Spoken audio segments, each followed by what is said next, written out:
Hi, this is Derek Mahony. I'm here to tell you about an exciting new course which will be held here in the Dental Education Centre, which is near Sydney Airport. We have Ben Sutter, who's coming out from Oregon, USA.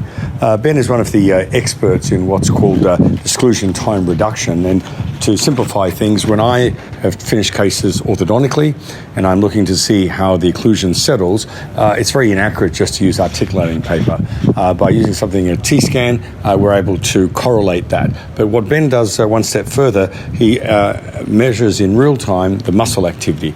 And we all know that if we have an improper bite, improper jaw relationship, it's going to affect the muscle balance. What Ben will discuss is the ability for you to evaluate those cases and diagnose them correctly. More importantly, you're going to get some great interpretation skills, so you can do a hands-on demonstration with occlusal analysis. And finally, you'll be able to formulate a treatment plan that helps all aspects of dentistry, whether you've got a tooth that's in supraocclusion, where you've got orthodontic finishing problems. It's a really, really good course for all facets of dentistry. So I welcome you to come and attend. Further information is available on this brochure, and you'll be able to find that on a load with this feed. But if you have any further questions, feel free to give me an email. Otherwise, I look forward to meeting you at Ben's course.